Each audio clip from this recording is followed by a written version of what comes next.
Hello, everybody, and welcome to Waffles and Whiskey Wednesday. So, we're going to do something a little bit different.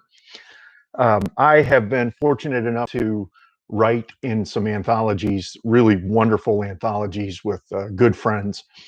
And I was recently asked to contribute something to Flights of Fantasy, which is slightly spicy paranormal.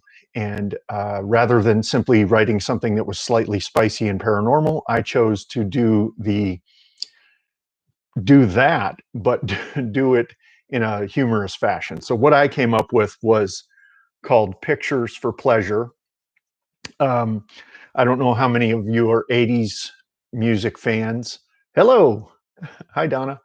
Um, in any case, I'm a huge fan. There was an album in, I believe, 1983 by Charlie Sexton called Pictures for Pleasure. And it's a great album, lots of excellent stuff on it. But with that being said, the appeal of that title never left me. And so, hello. Hi, Jen. Hi, Denise.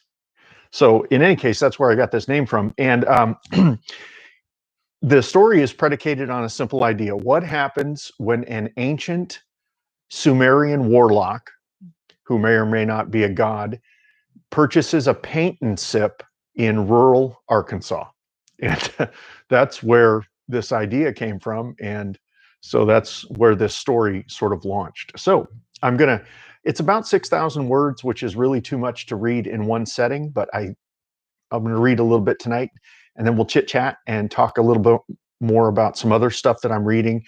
And I would like to cross promote some of my friends as well. So, Pictures for Pleasure.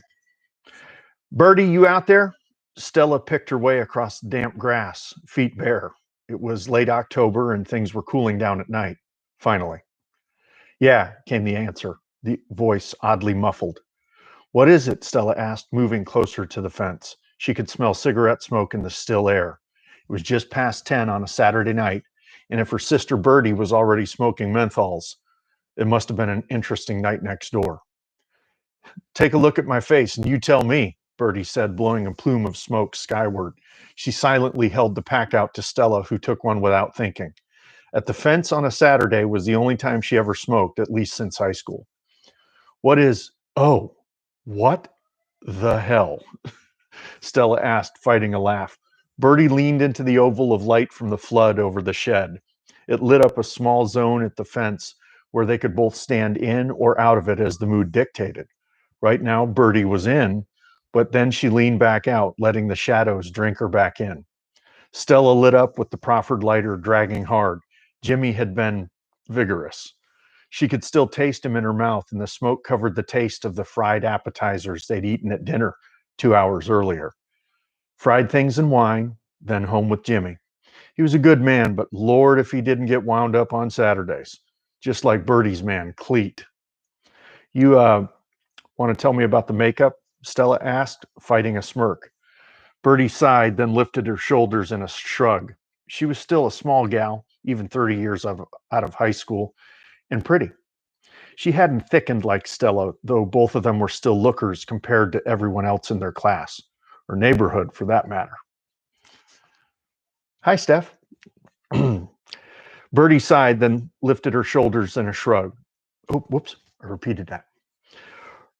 Or neighborhood for that matter. Her red lipstick looked like a crime scene, and she had fake eyelash hanging at a rakish angle. She laughed then, and so did Stella. The sumbitch got a bottle of pills and asked me to put on heels and makeup before we went to the steakhouse, Birdie said. She flicked her ashes, looking back at the house. It was dark, except for the light over the stove. The day it went out, the world was going to end as far as she was concerned. Same for me. He thinks I don't know. He snuck a pill, flushed redder than a buck in the rut, and then came at me twice in an hour. I'm lucky to be alive. You know what he's got going on down there, Stella said, her voice low. In high school, the joke had been that Jimmy needed to wear a manhole cover in his football pants just to give his dick a little protection. Cleet was no shrinking violet either, according to Birdie. And now both their husbands had found the wonders of modern chemistry, and Saturdays, which had been a one and done kind of affair, were a lot more complicated, a lot more demanding. Did the boy at least ring your bell? Birdie asked. Hell no. He came close the second time, but second time? Bertie asked, spitting the words like they were poison. Stella dragged on her smoke again, nodding and holding up 3 fingers. 3? What the? Oh, hell no. Hell no. We got to do something about this, sis. What happens after football?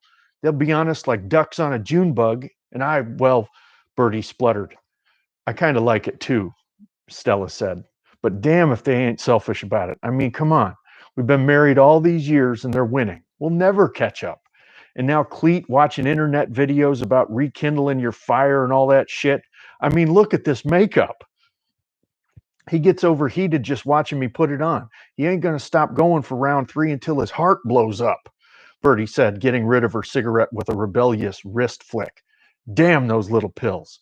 Damn the internet, Stella said. Damn them finishing before we do, Bertie said. Stella's face lit as she came back into the oval of light. Her lip was curled in conspiracy. What if the internet was our friend? What about it? I mean, I got plenty of time to screw around at the office. I can do a little searching. See if there's something to help us out. Not them, Stella said. A pill? Maybe. Maybe something even better. Who knows? Little Rock is only 30 miles away. This is a modern world, sis. We can't be the only 2 women in the world with husbands who turned into jackhammers after they started taking pills. Let me see if I can find us a little help of our own, Stella said. She'd always been a little bit wilder than Bertie, even when they were kids. Bertie hesitated, then the back door of her house opened and Jimmy called out into the night. Babe, you coming back to bed? Caught my second wind, Jimmy said. Oh, Christ almighty. I can practically hear the heartbeat in his dick from here, Stella said, and they both snorted with laughter. Stella, come back in, darling. I got something to show you, Cleet bellowed from the other house. We're fucked, Bertie said. Really? Stella turned back to her house, lips set in a grim line. First thing Monday morning, I'm doing research. We're going to get what's coming to us for a change. At least we'll come, Bertie said, patting her sister's hand. In answer, Stella held up 3 fingers over her head as she vanished inside. Optimist. You want me to keep going? I'm going to read a couple more pages. This is ridiculous. So, by the way, I would just like you to know that I wrote this and I thought it was, silly and everything. And then here I am reading it to you and it's even more ridiculous out loud. So, anyway. Life got in the way of research, or so Stella thought, as she hadn't seen hide nor hair of her sister all week. But then Saturday rolled around and it was time for dinner and romance. And Cleet had been ready, more than ready as it turned out. Bertie was waiting for her at the fence, her hair a moving disaster of cowlicks and whorls, like a salt block left in the pasture for a month. What the hell happened to you? Stella asked, eyes round with shock. Bertie took a moment to answer. There was a patina of sweat on her forehead. Her lipstick was worn to a pink ring around her mouth, like a clown who'd slept in her makeup. Could ask the same thing, sis. Wow, Bertie said, lifting a brow. What's that on your cheek?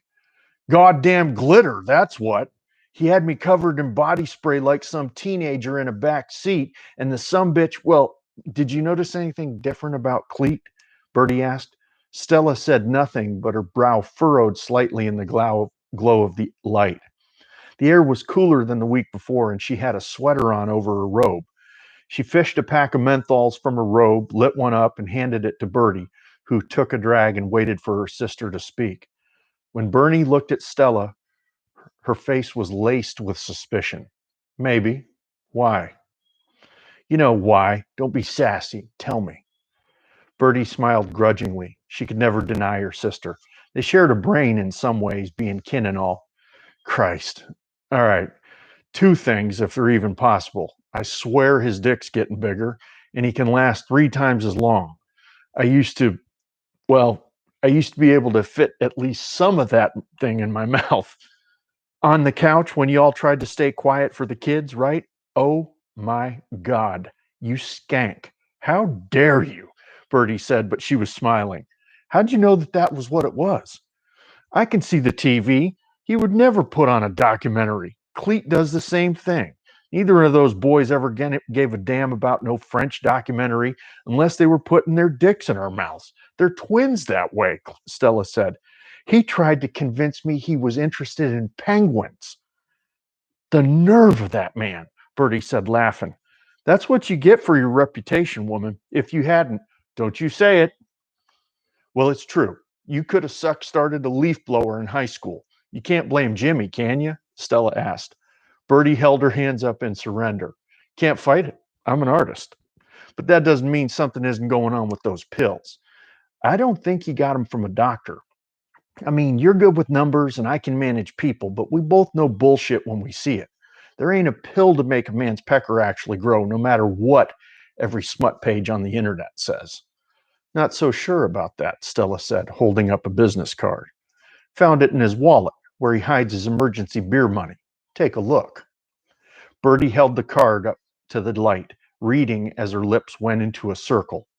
Naram Sin, beloved of the moon god, Sumerian king, warlock, and love doctor.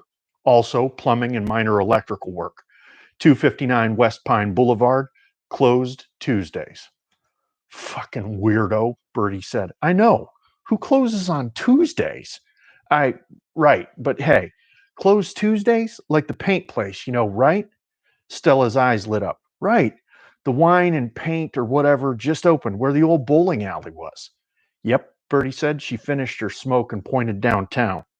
We're taking Tuesday off work, sis. Stella nodded, grim but determined. He is so full of shit. I took history in college. Ain't no Sumerian warlocks anywhere, let alone Arkansas. We'll see this guy in person and ask him what the hell he's giving the boys. I'm going to have to buy new sheets if Jimmy don't stop taking these pills, and I know what's doing it, Bertie said. Tuesday, Bertie agreed. The sisters walked back to their homes delicately. It was Saturday night after all.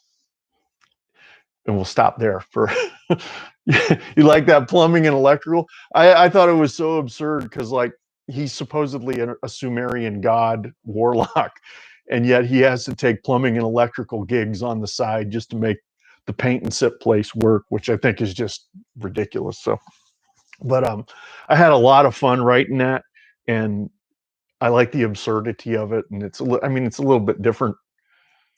Maybe it's not different anyway, but I really enjoyed writing it a lot, and it's in a really good anthology. I read the whole anthology actually at one sitting.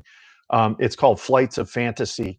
Um, Sheila Kennedy and Joy Wandry are the editors. One of my publishers, Chris Kennedy, put it out, and it's kind of interesting when you write a story. Like I knew I was going to write something silly, and then you read everybody else's stories and you realize just how unbelievably creative people are, because it's 12 completely different ideas that sort of all approach the same thing, the paranormal and romance and love, and how does it all interact or work. But yeah, mine was uh, definitely a little bit of a departure for me. So, or maybe that's truly who I am. I just didn't ever realize that. So in any case, I want to thank everybody for being here. Something kind of interesting I was talking about online to a couple people. I think I might write some halfway dead serials, like 10,000 word short stories. Yeah, I love anthologies too. When I was a kid, I read anthologies as fast as I could possibly get them. I think I went all the way back into the anthologies that were published in the late 1950s for the year's best science fiction, year's best fantasy, and year's best horror. And then I read anthologies like, if Hemingway was in it, I was going to read it, or certain authors like that. But so I think I might write some serials for the Halfway series, like little 10,000 word short stories that are a complete little adventure for Carly and sort of a new thing for me. I've been kicking it around for a couple days, just thinking it over. I don't know. So you guys give me feedback, and I'm an onion because I make people cry. Yeah. Um, so we're something kind of fun is, and we'll talk about this more. I'm going to start, and I would like your feedback on this. I think I might double this. Instead of just reading from like one night, I might do this and post another one twice a week where I read from the Starcaster and my Messenger series and read some of the science fiction. The reason for that is I don't know how everybody feels about science fiction, but the good. Oh, good. So you like the cereals? Okay. I love cereals. I like as a kid Saturday cereals for me because I'm in my 50s was kind of a thing. So um, anyway, okay, I'm going to chew on that a little bit because I find the idea very appealing. And I like the idea of a conclusion and this neat, fun little package. So we'll see. I don't know. I'll chew on it, like I said.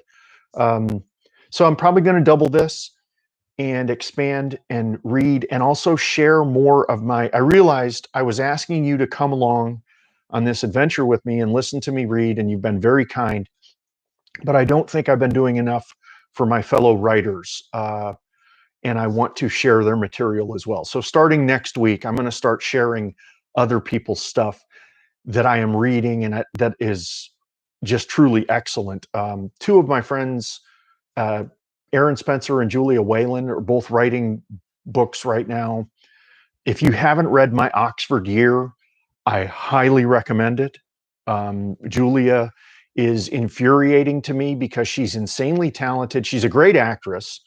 She is one of my voice actresses, and she was the narrator of the year. And as it turns out, she can really write. So, I mean, I love her, but I'm also a little bit angry, if I'm perfectly honest. So, I'm going to start sharing other stuff next week just so that I feel like you're getting exposed to the things that I am enjoying, not just as part of the writer community, but as a fan, because this is not only what I do, but it's what I live. I live in the world of books, very much so. Oh, hi, Joy. Hey, so one of my editors is here, Joy Wandry, and Joy, I was just reading from our story, and I got through the first two scenes, and so I'm going to finish it up next week. And I was just telling everybody to go buy the book. So thank you very much for being here. Next week, I will give away another something for everybody.